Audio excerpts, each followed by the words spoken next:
Hello and welcome to another episode of Career Coaching with Jessness. I'm Jessica. I'm excited that you're here because I'm kind of fired up about this topic. In my previous life, as they say in corporate, when you're talking about a previous job or a previous role that you were in, I was in recruiting for a long time and I loved it. That's really where the start of my interest in career coaching and working one on one with people started because I interviewed a lot of people and hired a ton of people and have looked at thousands of resumes and realized, huh, no one teaches you how to do this. So I thought I had something to say about it. Started this podcast back in 2016. And from there, I have still had this interest and love for the art of the job hunt and interviewing. And I think there's something really cool about the interview process that not only helps build confidence in you, and how could you not, right? If you're in an situation where you have to constantly be talking about the great work that you've done, the impact. I tell you, it's a cheat code, just the interviewing alone to boost confidence if you're in a spot where you're not feeling too confident. So I'm fascinated with the art of matching what you do and who you are in interviewing. But today I'm fired up because there's a step. There's a step before you get to the interview, isn't there? That, well, you got to land it first. So this episode, we're going to talk about the 10 things, 10 reasons you're not getting an interview and why. And then I've got a bonus tip for you out there if you're job hunting and a little hack that I've got. So here are the top 10 cheat codes for why you're not landing that interview. All right. So, okay. So this will be fun. I also I want to share with you a quote that I heard this week from a VP that I truly admire and have been working with for the last 6 months on a very specialized project that is outside of my day job that I'm learning just a ton of stuff. And he shared this quote with me, and I want to share it with you because it resonated with me. And he started out with, "Are you a fan of David Bowie?" And I was like, "Yeah, did the whole like high pitched voice thing, which usually indicates you're probably not as big of a fan as you think." But here's the quote because I think it relates to putting yourself out there and being seen, which is a huge part of putting yourself out there and applying, putting yourself out there and interviewing, and really going for it. So here's the quote. "If you feel safe in the area you're working in, you're not working in the right area. Always go a little further into the water than you can feel you're capable of being in. Go a little bit out of your depth. And when you don't feel that your feet are quite touching the bottom, you're just about in the right place to do something exciting."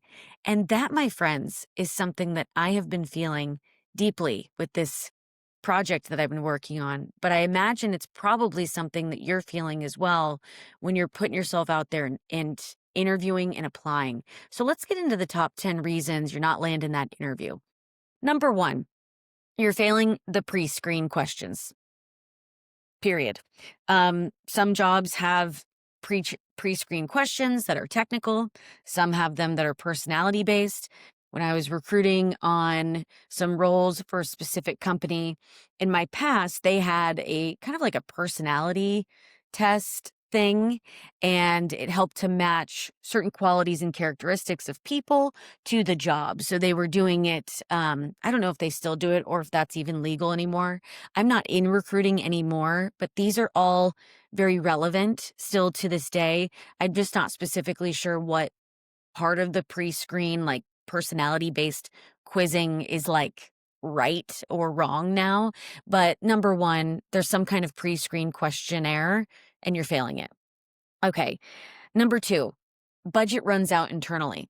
There are a million reasons and things behind the scenes happening at this company that are impossible for you to know. And I know that's annoying, but it's the truth. There are a million reasons that the job might be stalled or you might not get it. And we're going to go through the 10 today, but one of those is budget runs out internally. The job posting, I don't know, the recruiter's lazy, hasn't taken the job posting down. You've applied and you haven't heard back. Uh, it's not sexy, it's not cool, and it's one of the reasons. One of the reasons that could be happening. All right.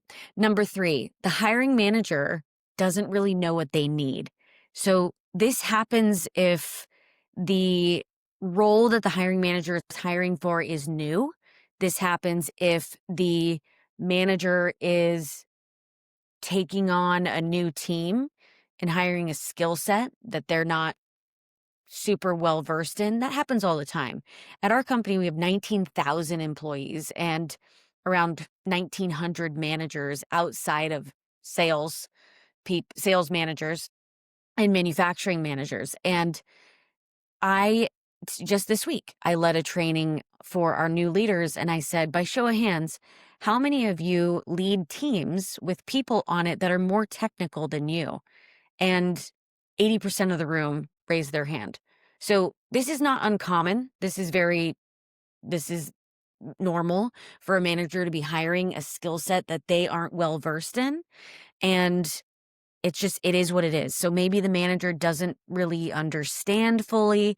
And that's not, people don't wake up in the morning like, I don't want to, I'm not, I'm going to go to work and make a point not to understand this. And I don't care. It's not that. It's just at the end of the day, if you're not in that world, don't speak the lingo, or know exactly what to look for, you may be overlooked because of that. But let's talk about the step before that. Most managers are not reviewing resumes. The recruiting person is, right? The recruiter is doing that. So here's number 3. Reason number 3. The recruiting person is not super informed on what they're looking for. This happened so much when I was recruiting. And some of the reasons are, you know, I'll just admit it. The manager wasn't giving me enough time to walk me through exactly what the job description entailed. Yes, I could read it. I could read the job description, but a lot of it is, this job description is 3 pages long. What's most important? What should I be focusing on? And so a big piece of it is, having the manager be able to walk me through. These are the highlights. This is nice to have.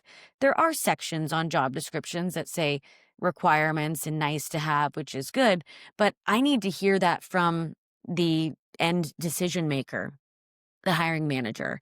And so the recruiting person may not be informed because the hiring manager didn't do that for them. Or when I first started out with recruiting, I was recruiting engineers.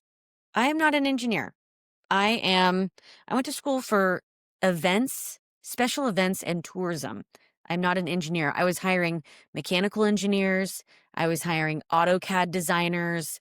I was hiring it was like hieroglyphics to me. And so I didn't know that skill set. I didn't know all the ins and outs of how the programs and softwares that they use then impact skill set. And so that could be another reason the recruiter isn't from your world. Nowadays, I think there's definitely, and that was when I was working at a recruiting agency. Recruiters that are working internally at a company, they often specialize in the roles that they hire, and they get really good at it, and they really understand, and they are integrated into the business. So I'm not saying this is a one size fits all. All recruiters are like me that went to school for more of like a people thing, and now they're hiring for a technical thing. That's not the case. Some are very specialized, and some are specialized in the sourcing alone and finding that needle in the haystack kind of skill set. But those are 2 reasons. Recruiting person, not super informed on what they're looking for. All right, number 5. The hiring manager and the recruiter are just not aligned. So it can be a mixed bag of the hiring manager having thoughts in their head about what they want and not communicating that to the recruiter. It could be as the job search is going along, the manager is not sharing feedback on, hey, this is what I liked, this is what I did not like, because that helps to refine along the way, and there's lack of alignment. Okay. Number 6, the manager is looking for skills that are not listed on the job description. I know. What? That's like, how could that be? Don't they review it? Yes, they do. But this is typically happening when a manager is getting on the phone with a bunch of different candidates. And as you get out there in the real world and in the job market, and you get to explore, what do I have to choose from here? They start to learn, okay, this is what I want. And this is what I'm not looking for. And over that time, the manager is learning more of that insight and thinking to themselves, gosh, I've interviewed 5 different people. 4 of them did not have this one skill. One of them did. That skill is not listed on the job description, but yet the manager in their head is like, I'm going to look for someone with that skill set. Meanwhile, guess what? The job description is not updated. It's still the original job description. So you will never know. You will never know what that new skill set is. And I don't know. I don't have a solve for that. It's just it is what it is. So it's not you. You may have a great set of skills, but the job description is now outdated after the manager goes out and learns more about what they want after talking to people. So that's that. That can happen, especially if the manager is hiring for that skill set, it being the first time. They may pull a job description that's just generic of some kind of, because often job descriptions, where they come from is there's a lot of different survey companies out there that help with compensation brackets. And those compensation brackets are based on job codes and job levels and a description of what the job level and job code is. And then therefore job descriptions are based off that job code. So that it's auto generated. And sometimes that's what makes it to LinkedIn or Indeed or whatever, and that's what you're applying against. It's not always something that's written from scratch. And especially now, I doubt any of them are written from scratch. A lot of them probably just pull from ChatGPT or Perplexity or whatever. So unless that manager sits down and reviews it and makes sure it's got all the things that they want, it's going to be something more generic. The good managers, the great managers out there that are caring about making the most use of their time, let's be real, and the candidate's time, are going to take the time to review it, edit it, and make sure that it makes sense for them. But the managers that don't take that time, you may be applying to an outdated job description or one that's auto-generated. So, okay, so say you've got 5 to 7 years experience and you're from a different industry that the job is looking for. There could be 100 other people with 5 to 7 years, but from the same industry. So you just get outbid. You just get outranked. Okay, that's just kind of the fact of life. So that's number 7.